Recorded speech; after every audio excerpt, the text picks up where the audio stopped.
نحمده ونصلي ونسلم على رسوله الكريم رب اشرح لي صدري ويسر لي أمري واحلل عقدة من لساني يفقهوا قولي أما بعد فأعوذ بالله من الشيطان الرجيم وقال الذين لا يرجون لقاءنا لولا أنزل علينا الملائكة إلى آخر الآية 19واں پارہ ہے اور 19ویں رات ہے۔ پارے کے آغاز میں اللہ تبارک و تعالیٰ نے ان لوگوں کا تذکرہ فرمایا ہے جو لوگ اللہ کی ملاقات کا یقین نہیں رکھتے، قیامت کا یقین نہیں رکھتے اور دین کے اوپر اور شریعت کے اوپر طرح طرح کے اعتراضات کرتے ہیں، ان کا تذکرہ کیا گیا ہے۔ ان لوگوں نے کہا جو ہماری ملاقات کی امید نہیں رکھتے، وہ یہ کہتے ہیں کہ ہمارے اوپر فرشتے کیوں نہیں اترتے؟ یہ نبی کے پاس تو فرشتے آتے ہیں، ہمارے پاس کیوں نہیں آتے؟ چلو اگر فرشتے نہیں آ سکتے، او نرا ربنا، ہمیں اپنا رب ہی نظر آ جانا چاہیے، اللہ تعالیٰ اپنا آپ ہی ہمیں دکھا دیں تو ہمیں یقین آ جائے کہ اللہ پر ایمان لانا ہے۔ حقیقت میں ان لوگوں نے اپنی جانوں میں تکبر کیا اور بہت بڑی سرکشی کی ہے۔ اللہ تعالیٰ فرماتے ہیں جس دن یہ فرشتوں کو دیکھ لیں گے، آج تو یہ مطالبہ کرتے ہیں ہمارے اوپر فرشتے نازل کیوں نہیں ہوتے، جس دن یہ فرشتوں کو دیکھ لیں گے اس دن مجرموں کے لیے کوئی خیر کی خبر نہیں ہوگی، اور وہ کہیں گے کاش ہمارے درمیان اور ان فرشتوں کے درمیان یا اللہ کے درمیان یا اللہ کے عذاب کے درمیان کوئی بہت بڑی رکاوٹ کھڑی کر دی جاتی ہے، آج ہم یہ چیزیں نہ دیکھتے۔ دنیا میں وہ مطالبہ کرتے ہیں اور قیامت کے دن ان تمام چیزوں کے دیکھنے کا انکار کریں گے کہ یا اللہ آج ہمیں کیوں دکھا دیا، ہمارے درمیان کوئی رکاوٹ ہی کھڑی کر دی۔ یہی لوگ ہیں، ان کے عمل جو ہیں دنیا میں جتنی انہوں نے محنتیں کر رکھی ہیں ہم سارا گندہ غبار بنا کر اڑا دیں۔ ان کے عملوں کی کوئی حیثیت نہیں ہے، کوئی ویلیو نہیں ہے، وہ گرد و غبار بنا کر، جیسے گرد و غبار اور خس و خاشاک کی کوئی اہمیت نہیں ہوتی ہے، اسی طریقے سے ان کو اڑا دیا جائے گا۔ جنت والے یقیناً اس دن بڑی خیر میں ہوں گے، ان کا ٹھکانہ بھی بڑا اچھا ہوگا، رہنے کی جگہ بھی اچھی ہوگی۔ یہ وہی دن ہے جس دن اللہ تبارک و تعالی بادلوں کو پھاڑیں گے، بادلوں کو کھول دیا جائے گا اور اس میں دروازے بن جائیں گے اور اس میں سے فرشتے اتریں گے ترتیب کے ساتھ، کتاروں کے ساتھ۔ اللہ تبارک و تعالی فرمائیں گے لوگوں یہ دیکھ لو، آج کا دن ہے جو ہماری بادشاہت کا دن ہے، رحمان کے علاوہ آج کسی کی بادشاہت نہیں، اور یاد رکھو یہ دن جو ہے وہ کافروں کے لیے بڑا بھاری ہو جائے گا اور بڑا مشکل ہو جائے گا۔ یہی وہ دن ہوگا جس دن ظلم کرنے والا انسان اپنے ہاتھ دانتوں میں لے کر کاٹی کرے گا، اپنے ہاتھوں کو کاٹے گا اور کہے گا کاش میں نے بھی رسول والا راستہ اختیار کیا ہوتا، میں نے رسول کو اپنا ساتھی بنایا ہوتا اور جو اللہ کے رسول کا راستہ تھا اسے اختیار کیا ہوتا، کاش میں نے فلاں اپنا دوست نہ بنایا ہوتا۔ برے لوگ جو جوا کھیلتے ہیں، شراب پیتے ہیں، زنا کرتے ہیں، غلط کام کرتے ہیں، ان کے ساتھ مل کر دنیا میں عیش و عشرت کرتا ہے، لیکن قیامت کے دن وہ کہے گا کاش میں نے فلاں کو اپنا دوست نہ بنایا ہوتا، اس نے تو مجھے گمراہ کر دیا، شیطان نے بھی مجھے گمراہ کر دیا، جبکہ میرے پاس جو ہے وہ ہدایت آئی تھی، لیکن شیطان اور میرے دوستوں نے مجھے راہ راست سے جو ہے وہ ہٹا دیا۔ یہی وہ دن ہوگا جس دن اللہ کے رسول صلی اللہ علیہ وسلم اپنی امت کے کچھ لوگوں کی شکایت کریں گے۔ وہ نبی جو رؤوف الرحیم ہیں، بڑے شفیق اور بڑے مہربان ہیں، وہ بھی اپنی امت کے بعض لوگوں کی شکایت کریں گے۔ کیا شکایت کریں گے؟ یا اللہ یہ وہی لوگ ہیں جنہوں نے قرآن مجید کو چھوڑ دیا تھا، پڑھا ہی نہیں، سنا ہی نہیں۔ کتنے ہی لوگ ہیں اس وقت جو ہے وہ بازاروں میں ہیں، اس وقت جو ہے وہ موبائل کی زینت جو ہے وہ بنے ہوئے ہیں، اس وقت جو ہے وہ کھیل تماشے میں لگے ہوئے ہیں، اس وقت تاش کھیلی جا رہی ہے، لوڈو کھیلی جا رہی ہے، کرکٹ کھیلی جا رہی ہے، گیمیں جو ہیں اس وقت بازاروں میں جو ہے وہ کھیلی جا رہی ہے، بازار جو ہے وہ لگے ہوئے ہیں۔ کہا ایسے لوگوں کی اللہ تعالیٰ کے رسول شکایت کریں گے، یا اللہ میری قوم کے کچھ لوگ ایسے تھے جنہوں نے قرآن چھوڑ دیا تھا، نہ خود پڑھا نہ کسی کو پڑھتے ہوئے سنا، اللہ ان کا حساب کتاب جو ہے وہ لے لے۔ اسی طرح ہم نے ہر نبی نبی کے کچھ نہ کچھ لوگ جو ہے وہ مجرم جو ہے وہ بنا دیے. یہ قیامت کا منظر جو ہے وہ اللہ تعالیٰ نے کچھ کھینچا ہے اور اس کے کچھ حالات جو ہے وہ یہاں پہ جو ہے وہ بیان کیے. پھر اللہ تبارک و تعالیٰ نے اپنی قدرت کی نشانیوں میں سے کچھ نشانیاں جو ہے وہ ذکر کی ہیں. اللہ تعالیٰ فرماتے ہیں تم دیکھتے نہیں کیسے ہم سایہ شروع کرتے ہیں, سایہ بنتے بنتے بڑا ہو جاتا ہے, پھر بڑے ہوتے ہوتے چھوٹا ہو جاتا ہے اور پھر ختم ہو جاتا ہے اور پھر اگلے دن دوبارہ شروع ہوتا ہے. یہ چیز جو ہے وہ اس بات کی طرف اشارہ ہے کائنات کے اندر جو ہے ہر چیز کو زوال. دھوپ اچھی لگتی ہے لیکن تیز ہو جاتی ہے تو مشکل ہو جاتی ہے. سایہ اچھا لگتا ہے جب وہ گہرا ہو جاتا ہے تو پھر مشکل ہو جاتی ہے, لیکن ہر چیز ختم ہو رہی ہے. ایک چیز شروع ہوتی ہے پھر وہ ختم ہو جاتی ہے, پھر دوسری شروع ہوتی ہے تو وہ ختم ہو جاتی ہے. انسان تو نے بھی ایک دن ختم ہونا, ہمیشہ ہمیشہ یہاں پہ بیٹھے نہیں رہنا. انسان سمجھتا ہے میری دولت, میرا بزنس, میرا کاروبار مجھے ہمیشہ کی دنیا میں زندگی دے دے گا. کہا نہیں, ایسا نہیں. آہستہ آہستہ ہر چیز کو ہم اپنی جانب جو ہے وہ سمیٹ لیتے ہیں. تم دیکھتے نہیں دن کو ہم نے تمہارے لیے جو ہے وہ پھیلنے کا, کاروبار کا ذریعہ بنایا, رات کے دن سکون کا ذریعہ بنایا. تم نے دن کو بھی کاروبار کر لیا, رات کو بھی کاروبار کر لیا. دن اور رات ساری دنیا جمع کرنے میں لگ گئی. ایسا نہیں ہے, ہم نے ہر چیز جو ہے وہ بڑی حکمت سے جو ہے وہ تیار کی ہے. اللہ ہی وہ ذات ہے جو ہواؤں کو بھیجتا ہے, بارش آنے سے پہلے بشارت دے کر آتی ہے, پھر آسمان سے ہم بارش برساتے ہیں اور اس کے ذریعے سے مردہ شہروں کو زندہ کر دیتے ہیں اور اس کے ذریعے سے بہت سارے انسانوں کو اور بہت سارے جانوروں کو پانی پلاتے ہیں. یہ ہم نشانیاں ہیں جو پھیر پھیر کر لوگوں کے لیے جو ہے وہ بیان کرتے ہیں. آپ کو معلوم ہے اللہ ہی وہ ذات ہے جس نے دو دریاؤں کے درمیان رکاوٹ ڈال دی. یہ میٹھے پانی کا دریا ہے اور یہ کڑوے پانی کا دریا ہے, اور درمیان میں ہم نے مضبوط آڑ بنا رکھی. جانتے ہو یہ رکاوٹ ڈالنے والا کون ہے؟ اللہ ہی کی ذات. پیچھے میں نے کئی دفعہ اس کی تفسیر ذکر کی ہے کہ کئی قسمیں اس کی بن سکتی ہیں. زمین ہی کے اندر جو ہے وہ آپ دیکھتے ہیں یہاں پہ بور کیا جاتا ہے تو پانی کڑوا نکلتا ہے اور ادھر بور کیا جاتا ہے تو پانی میٹھا نکلتا ہے. درمیان میں رکاوٹ کس نے ڈالتا؟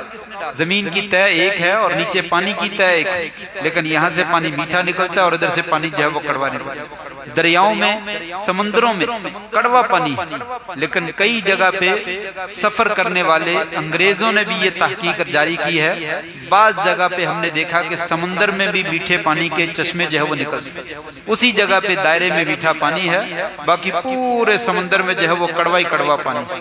تو اللہ تعالیٰ فرماتے ہیں یہ بتاؤ تو صحیح درمیان میں رکاوٹیں کس نے کھڑی کر؟ پانی تو خود مل جاتا ہے لیکن ملتا نظر نہیں آتا. یہاں سے آپ پانی بھرو وہ میٹھے کا میٹھا ہے, اور سمندر میں پورے جہاں سے مرضی پانی لینا چاہو سارے کا سارا کڑوا اور کھارا اور نمکین پانی ہے. تو اللہ ہی وہ ذات ہے جس نے درمیان میں جو ہے وہ رکاوٹیں ڈال دی.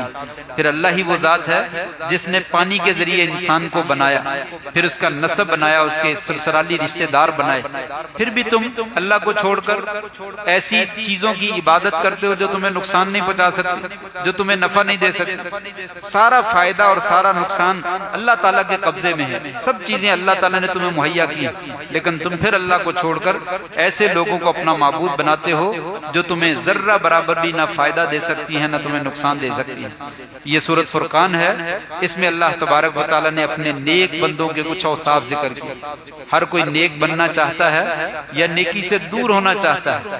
اگر وہ جائزہ لینا چاہے کہ میں نیک ہوں یا برا ہوں, ان آیات کی روشنی میں اپنا جائزہ لے سکتا ہے کہ میرے اندر کون سی خوبی پائی جاتی ہے اور کون سی نہیں پائی جاتی. اللہ کے بندے, رحمان کے بندے وہ ہیں زمین پر بڑی عاجزی سے چلتے ہیں, تکبر نہیں کرتے, غرور نہیں کرتے, عاجزی اور سکون کے ساتھ اطمینان کے ساتھ چلتے ہیں. اور جب کبھی ان کا جاہلوں سے سامنا ہو جاتا ہے بحث مباحثہ نہیں کرتے, ضد بازی نہیں کرتے, اپنی بات منوا کے چھوڑنی ہے ایسا نہیں کرتے. سلام کہتے ہیں اور گزر جاتے ہیں. کسی کو بات بتلانی ہے بتلا دو, مانتا ہے ٹھیک ہے, نہیں مانتا تو چھوڑ کر آگے چلے جاؤ. اس کو منوانا آپ کا کام نہیں, ہمارا کام نہیں ہے. لست علیہم بمسیطر, اللہ نے اپنے نبی سے بھی کہا تھا آپ ان کے اوپر دروگے بنا کر نہیں بھیجے گے. فلعلک باخع نفسک علی آثارہم ان لم یؤمنوا بہذا الحدیث اسفا, اگر یہ ایمان نہ لائیں تو آپ اپنے آپ کو ہلاک کر ڈالیں گے, ان کو منوا کے چھوڑیں گے. ان کو منوانا آپ کا کام ہے. آپ کا کام ہے اچھے طریقے سے اللہ کا پیغام لوگوں تک پہنچانا. نیک بندوں کا یہی وصف ہے. اگر کسی جاہل اجڑ قسم کے آدمی سے سامنا کرنا پڑ جاتا ہے, اپنی بات کہی, سلام کہا, اور گزر گئے.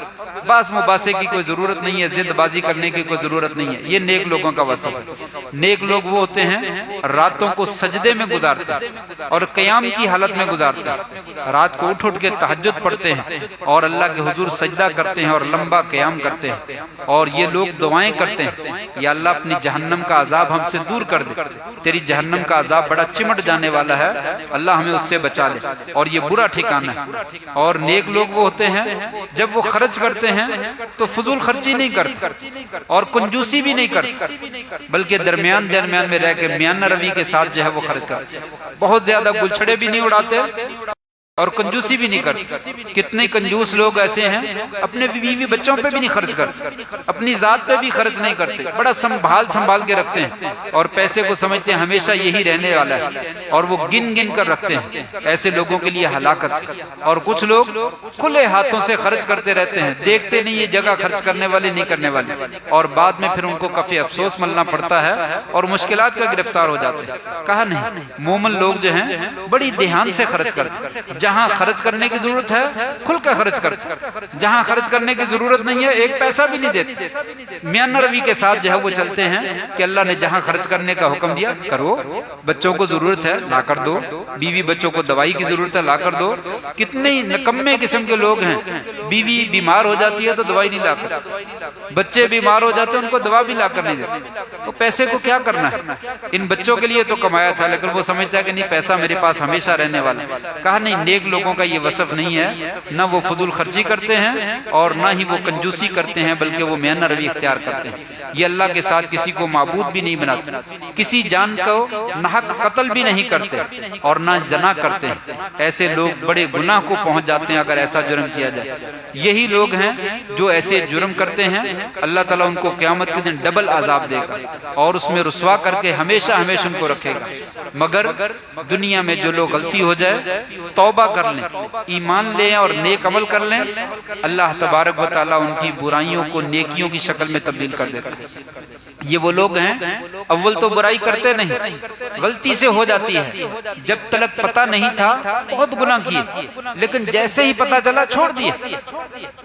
سگریٹ پیتے ہیں بہت سارے لوگ، کہتے مولوی صاحب چھوڑنا چاہتا ہوں لیکن چھوٹتی نہیں. فلمیں دیکھتے ہیں، ڈرامے دیکھتے ہیں، کہتے چھوڑنا چاہتا ہوں لیکن چھوٹتی نہیں. کہا نہیں، جب تلک آپ کو نہیں پتا تھا ساری زندگی زمانہ جاہلیت میں گزر گیا، فلمیں دیکھتے رہے، شراب پیتے رہے، جوا کھیلتے رہے، جو مرضی کرتے رہے. جب پتا چلا کسی نے بتا دیا کہ اللہ تعالیٰ نے یہ چیزیں تو حرام کر رکھی، یہ تو جائز نہیں. اچھا، میرے رب نے جس نے مجھے پیدا کیا، جس نے مجھے سانسیں دی، جس نے مجھے بولنے کی طاقت دی، جس نے سب کچھ مجھے دیا، اس نے منع کر رکھا ہے اور اگر میں باز نہ آیا تو سزا ملے گی. جی ہاں ایسے ہی ہے. ٹھیک ہے، آج کے بعد یہ ہیں جن کی برائیوں کو اللہ تبارک و تعالیٰ نیکیوں کی شکل میں تبدیل کر دے. وہ کہتے ہیں سگریٹ پیتے تھے، پیتے رہے، آج چھوڑ، اب نہیں پینی. فلمیں دیکھتا تھا، دیکھتا رہا لیکن آج نہیں دیکھنی، اب چھوڑ دی ہے. جب ان کو پتا چل جائے تو وہ اللہ سے معافی مانگ لیتے ہیں اور توبہ کر لیتے ہیں اور سچی توبہ کرتے ہیں. چاہے اس نے ایک فلم دیکھی ہے، چاہے اس نے 1000 دیکھی ہے، توبہ کی ہے تو سچی کی ہے. اللہ تبارک و تعالیٰ ساری برائیاں جو ہے وہ مٹا کر نیکیوں کی شکل میں تبدیل کر دے. حدیث مشہور ہے، قیامت کے دن ایک بندے کو اللہ تعالیٰ اپنے پاس بلائیں گے اور اسے اپنے بغل میں کہہ لو لے لیں گے یا اپنے پردے میں جو ہے وہ لے لیں گے. اسے کہیں گے میرے بندے فلاں گناہ کیا تھا، وہ سر جھکا لے، کیا تھا، شرمسار ہوگا، نادم ہوگا کہ میں نے کیا تھا. پھر دوسرا گناہ کیا تھا، تیسرا، چوتھا، پانچواں، کچھ گننے کے بعد اللہ تعالیٰ فرمائیں گے جاؤ میرے بندے میں نے تجھے معاف کر. وہ یہی بندہ ہوگا جو دنیا میں گناہ کرتا رہا اور جب باری آئی توبہ کی تو فوراً توبہ کر لی اور رک گیا، لیکن اسے معلوم نہیں، پتہ نہیں میری توبہ قبول ہوئی کہ نہیں ہوئی. قیامت کے دن ذہن میں یہی ہوگا کہ میں نے بڑے گناہ کیے، پتہ نہیں آج کیا بنے گا. اسے کہے گا جاؤ میرے بندے میں نے تجھے معاف کر دیا. معاف ہی نہیں کیا بلکہ تیرے گناہوں کو نیکیوں کی شکل میں بدل دیا. اس وقت بندہ گردن اٹھائے گا، یا اللہ تو نے تو یہ گناہ نیکیوں میں بدل دیے، میں نے تو وہ بڑا سارا گناہ کیا تھا، وہ فنا بڑا اور سارا گناہ کیا، وہ کہاں کا. حدیث میں آتا اللہ تعالیٰ ہنس پڑے گا، اللہ تعالیٰ ہنس پڑیں گے کہ ایسا بھی معاملہ ہوتا ہے کہ بندہ جو ہے وہ اپنے گناہوں کو خود ذکر کرتا ہے؟ جی ہاں، اس وقت ذکر کرے گا جنہوں نے دنیا میں اسی طرح کیا کہ گناہ کرتے رہے لیکن جب سمجھ آ گئی پھر اس کے بعد نہیں، اس کے بعد رک گئے، یہی وہ لوگ ہیں اللہ تبارک و تعالیٰ ان کی برائیاں جو ہے وہ نیکیوں کی شکل میں جو ہے وہ تبدیل کر دیتے ہیں۔ پھر اس کے بعد اللہ تعالیٰ نے سورۃ شعراء کے اندر جو ہے فرعون کا تذکرہ کیا اور فرعون اور موسیٰ کا تذکرہ کیا۔ تو موسیٰ کو فرعون نے جب کہا کہ تو مجھے آ کر جو ہے وہ ہدایت دینے کی کوشش کر رہا ہے، میری رہنمائی کرنے کی کوشش کر رہا ہے، تجھے پتا ہے تیری پرورش میں نے کی تھی، آج تو میرا مخالف بن گیا۔ اللہ تعالیٰ نے یہ ذکر کیا، اے موسیٰ تجھے پتا ہے تجھے رزق میں نے دیا، پرورش میں نے دی، تیرے میرے گھر میں تیری پرورش ہوتی رہی، تیرا خیال میں کرتا رہا، آج تو ہی مجھے آنکھیں دکھاتا ہے۔ اللہ تعالیٰ نے کہا فرعون ذرا غور کر، تجھے رزق میں نے دی، پیدا تجھے میں نے کیا، زندگی کی سانسیں میں نے تجھے دی، بولنے اور سننے اور چلنے اور کھانے اور پینے کی صلاحیت میں نے بخشے دی، اور آنکھیں مجھے دکھاتا ہے۔ اے سارے انسانوں، یہ دیکھو ایک انسان دنیا میں تھوڑا سا احسان کرتا ہے تو اس کے اوپر جو ہے وہ احسان جتلاتا ہے کہ میں نے تیرے اوپر احسان کیا تھا، آج میرے ساتھ تو ایسا سلوک نہ کر۔ تو اللہ تعالیٰ فرماتے ہیں میں نے تو تم سب کے اوپر اتنے احسان کیے تم شمار ہی نہیں کر سکتے، مجھے ہی آنکھیں دکھاتے ہو، میرے سامنے تکبر کرتے ہو اور مجھے کو سجدہ کرنے کی کوشش نہیں کرتے اور میرے خلاف بغاوت کرتے ہو۔ پھر یاد رکھو جب تم غصہ کرتے ہو معمولی سی چیز کے اوپر، تو میں نے تو بہت ساری چیزیں دے رکھی ہیں، غصے کا میرا تو پھر بہت بڑا حق ہے، اور پھر اگر مجھے غصہ آ گیا تو پھر تمہارا معاملہ جو ہے وہ مشکل ہو جائے، اس لیے جو ہے وہ سیدھے کام کیا کرو۔ تو موسیٰ علیہ السلام کا قصہ جو ہے وہ موجود ہے، لمبا تفصیل کے ساتھ موجود ہے، لیکن اس میں آخر میں ذکر کیا کہ موسیٰ علیہ السلام بنی اسرائیل کو لے کر نکلے اور پھر آگے جو ہے وہ دریا آ گیا، پیچھے فرعون آ گیا، دونوں لشکر مل گئے۔ تو موسیٰ علیہ السلام کی قوم کے لوگ کہنے لگے یہ موسیٰ انا لمدرک، موسیٰ ہم مارے گئے، ہم تو پا لیے گئے، آگے دریا ہے، دریا میں جا نہیں سکتے، کشتیاں موجود نہیں، پل ہے نہیں، پیچھے فرعون کا لشکر ہے، اب تو مارے گئے۔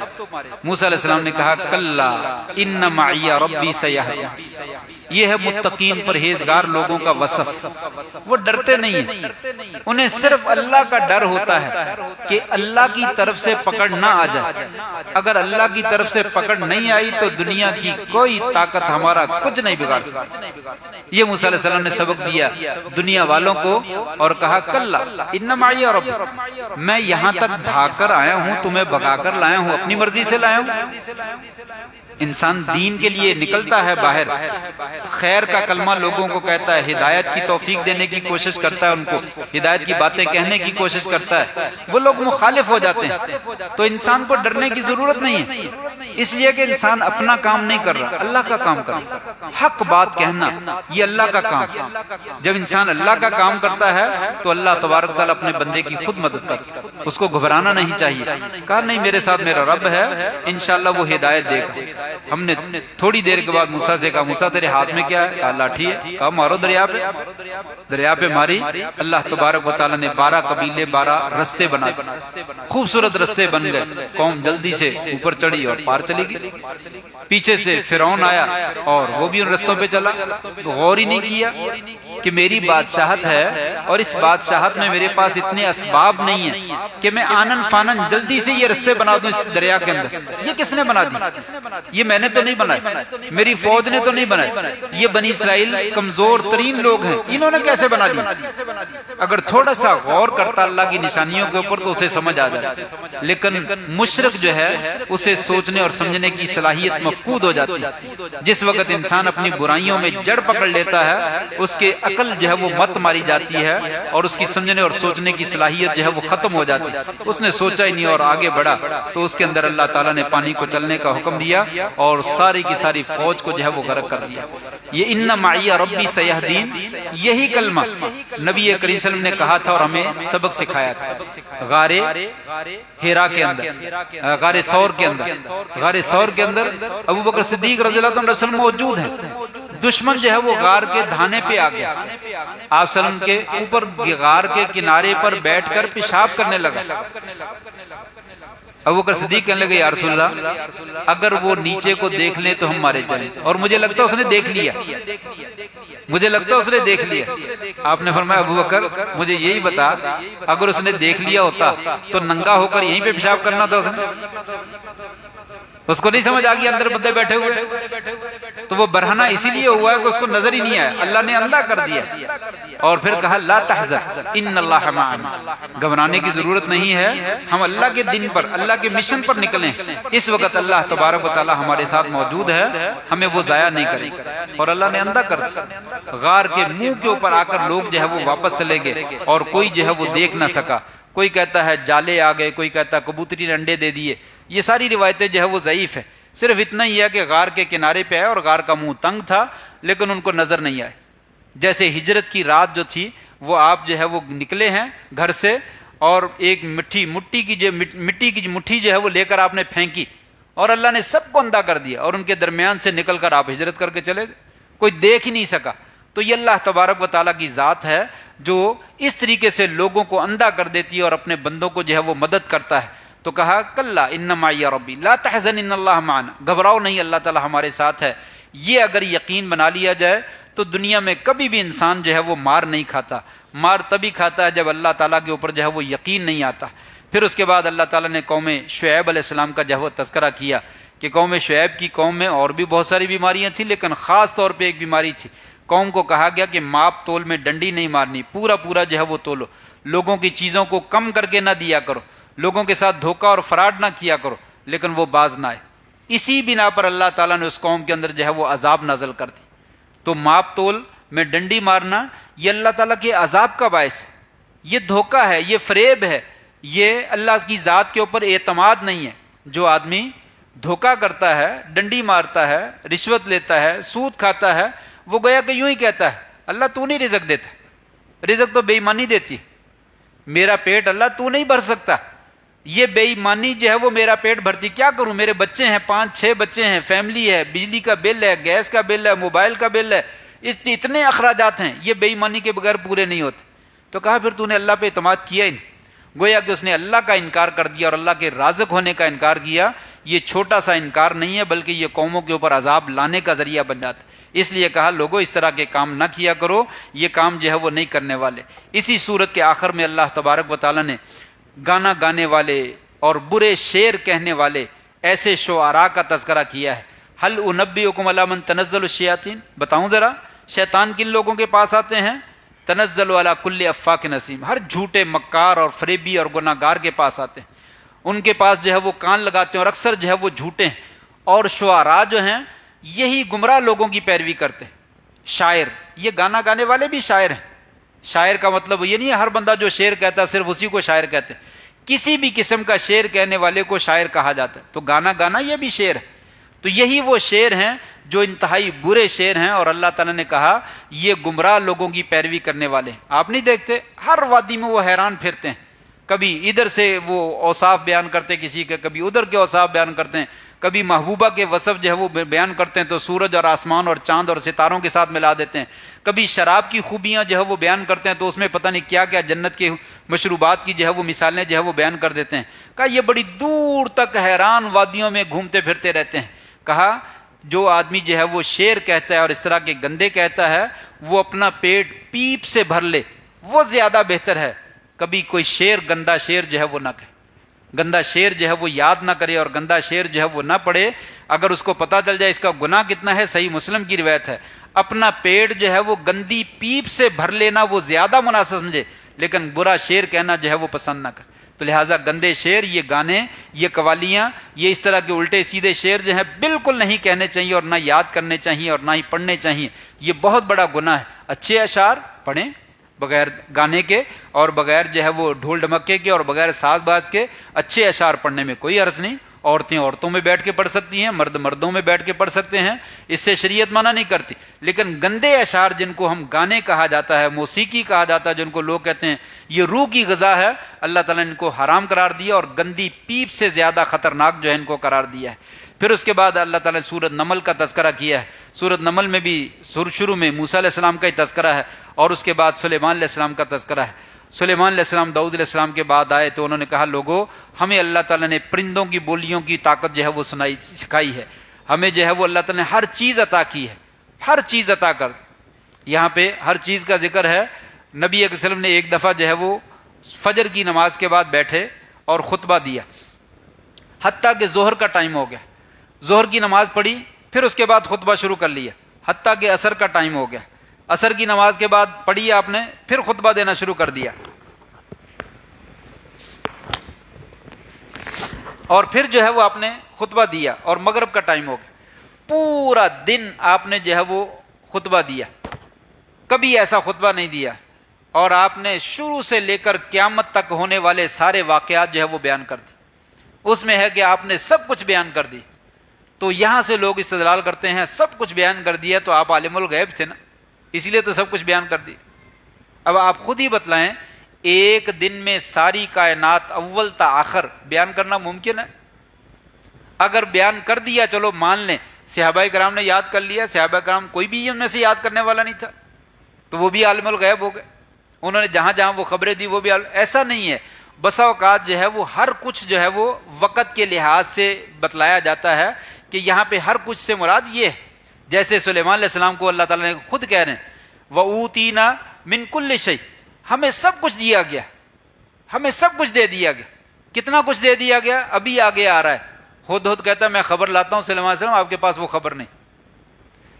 اور ملکہ سبا، ملکہ بلقیس جو تھی، اس کے بارے میں بھی ہے، اسے سب کچھ دیا گیا، قرآن مجید میں موجود ہے، ملکہ بلقیس کو سب کچھ دیا گیا، حالانکہ اس کو تو سلیمان علیہ السلام کی حکومت تو ملنی بڑی دور کی بات ہے، سلیمان علیہ السلام کی حکومت کی خبر بھی نہیں تھی، اور سلیمان علیہ السلام کو کہا گیا ہم نے تمہیں سب کچھ دیا۔ سلیمان علیہ السلام کو ملکہ بلقیس کی حکومت نہیں دی گئی، بلکہ اس کی خبر بھی نہیں دی۔ تو اس کا مطلب یہ ہے ہر کچھ جو ہے وہ وقت کے اعتبار سے ہوتا ہے، حالات کے اعتبار سے ہوتا ہے، کہ سلیمان علیہ السلام کو جس چیز کی ضرورت تھی ہم نے وہ دے دی، سب کچھ نہیں دیا کہ اللہ نے اپنی خدائی بھی اتار کر نعوذ باللہ من ذلک سلیمان علیہ السلام کو پکڑا دی، یہ لو تم کو دے دی میں نے، ایسا نہیں ہے، بلکہ ہر چیز جو ان کی ضرورت کی تھی، ملکہ بلقیس کو ہر وہ چیز جو اس کی ضرورت کی تھی، فوج، پیسہ، حکومت، تخت وغیرہ وغیرہ، جس چیز کی ضرورت تھی وہ ان کو دے رکھی تھی، یہ مراد۔ اور اسی طریقے سے آپ نے جو خبر دی، جن چیزوں کی خبر دینے کی ضرورت تھی، اہم اہم ساری چیزیں آپ نے جو ہے وہ بتلا دی۔ اگر یہ ساری چیزیں آ گئیں اور غیب کا خزانہ بھی آپ کے پاس آ گیا، تو قیامت کے دن جب آپ صلی اللہ علیہ وسلم حوض کوثر پہ ہوں گے تو اس وقت کچھ لوگوں کو روک دیا جائے گا، تو آپ کہیں گے آنے دو، یہ میری امت کے لوگ ہیں، میرے لوگ ہیں۔ فرشتے کہیں گے اللہ کے رسول آپ کو معلوم نہیں ہے، آپ کو معلوم نہیں ہے یہ آپ کے چلے جانے کے بعد کیا کرتے رہے، تو علم غیب تو آپ کو مل چکا دنیا میں، تو قیامت کے دن جا کر کیوں کہیں گے؟ یہ کیسا علم غیب ہے جو مل گیا اور پھر نبی صلی اللہ علیہ وسلم بعد میں بھول بھی گئے؟ تو ایسا نہیں ہے۔ اگر کسی جگہ پہ یہ کل شیء کا لفظ بولا گیا ہے تو حالات کے اعتبار سے بولا گیا ہے کہ جو جو چیزیں بیان کرنے والی تھی وہ آپ نے مہم ساری بیان کر دی۔ باقی بہت ساری باتیں ایسی ہیں جو اللہ نے بتلائی نہیں ہیں۔ اللہ تو خود آیت الکرسی میں کہتا ہے ہم نے تمہیں بہت معمولی سا علم دی، باقی سارے کا سارا علم جو ہے وہ ہمارے پاس، ہم نے تو دیا ہی نہیں کسی کو۔ تو لہٰذا یہ علم غیب کا استدلال کرنا جو ہے وہ درست نہیں ہے۔ پھر اللہ تعالیٰ نے ذکر کیا سلیمان علیہ السلام کو ہم نے جن اور انسان اور پرندے سب کی سب جماعتیں بنا کر ان کے زیر اقتدار جو ہے وہ کر دی، یہاں تک کہ وہ ایک چیونٹیوں کی بستی کے پاس آئے، تو چیونٹی جو تھی وہ اس نے دیکھ لیا اور اس نے کہا چیونٹیوں جلدی سے اپنے بلوں میں داخل ہو جاؤ، سلیمان علیہ السلام کا لشکر آ رہا ہے، کہیں وہ تمہیں روند کرنا چلا جائے اور تمہیں پتہ بھی نہ چلے۔ سلیمان علیہ السلام مسکرا دیے، کہا اللہ تعالیٰ کا شکر ہے جس نے مجھے چیونٹیوں کی آواز بھی سکھا دی ہے اور میں نے چیونٹی کی آواز کو سن لیا ہے، اور یہ کیا بات کر رہی ہیں اور مجھے پتہ بھی نہ چلے میں روند کے چلا جاؤں، یہ اللہ تبارک و تعالیٰ کا فضل ہے کہ اس نے ہمیں جو ہے وہ یہ حکومت دی ہے اور مجھے جو ہے یہ صلاحیت بخشی ہے کہ میں نے ان کی آواز سنی ہے۔ تو اللہ تعالیٰ کا ہی ہمیشہ شکر ادا کرنا چاہیے جو بھی نعمت ملتی۔ پھر ہدہد کا تذکرہ کیا کہ وہ لشکر میں موجود نہیں تھا، کہا کہاں ہے، وہ غائب ہے تو اس کو سزا ملے گی، یا میرے پاس کوئی معقول عذر لے کر آئے۔ تھوڑی دیر کے بعد وہ آ گیا، کہا میں آپ کے پاس جو آیا ہوں اور ملکہ سبا کے پاس سے آیا ہوں اور ایک یقینی خبر لے کر آئے، ایسی خبر لے کر آیا ہوں جو آپ کے پاس بھی نہیں۔ تو اس سے کیا معلوم ہوا؟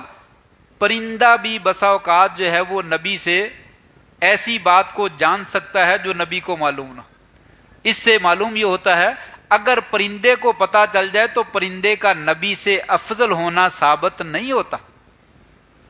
جیسے آگے اسی سورۃ نمل میں آ رہا ہے کہ جس وقت جو ہے وہ ایک اللہ کے بندے نے کہا میرے پاس علم کا کتاب کا علم ہے، میں ملکہ سبا کا عرش جو ہے، تخت جو ہے، آنکھ پلک جھپنے میں لے آ سکتا ہوں۔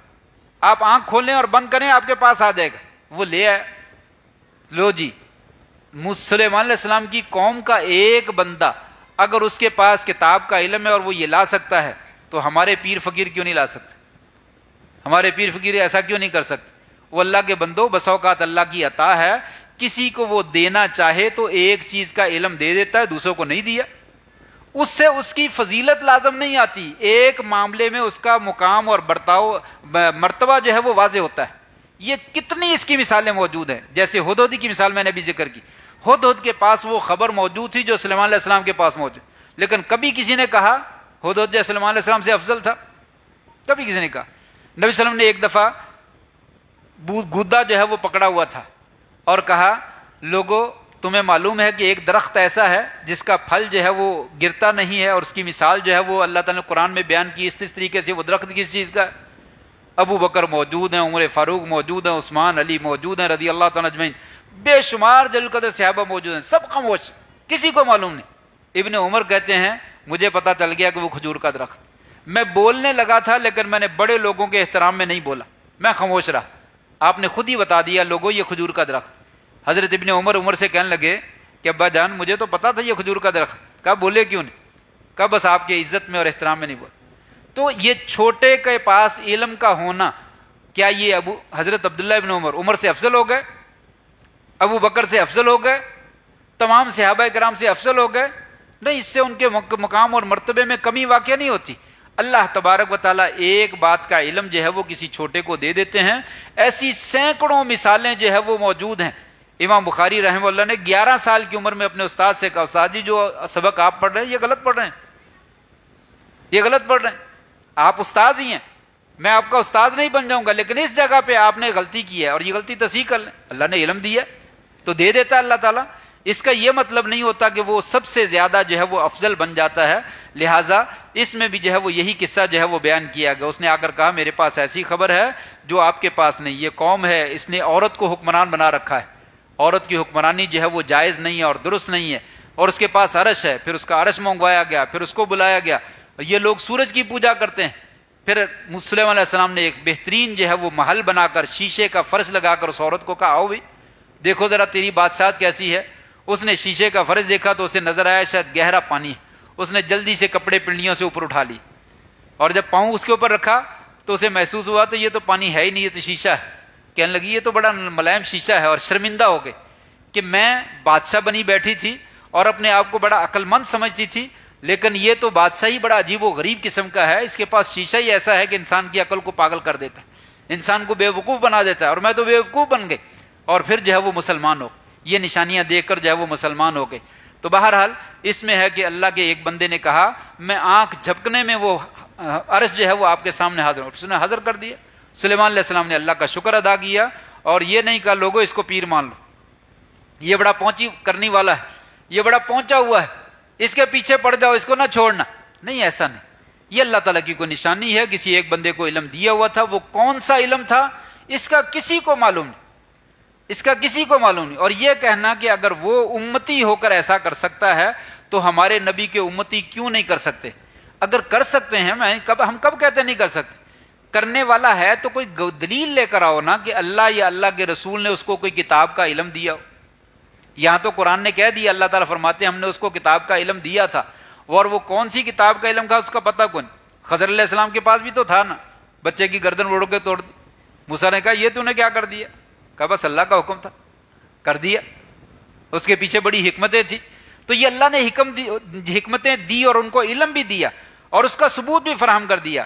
اب جو کوئی آدمی دعویٰ کرتا ہے تو وہ لائے, پہلے ثابت تو کرے میرے پاس فلاں چیز کا علم ہے. کیا ابو بکر صدیق نے کبھی دعویٰ کیا میرے پاس علم ہے؟ عمر فاروق رضی اللہ عنہ, عثمان غنی, علی مرتضیٰ, عشرہ مبشرہ, اہل بیت اور خندق والے, احد والے, صلح حدیبیہ والے, کسی نے دعویٰ کیا؟ وہ تو دعویٰ کرتے نہیں.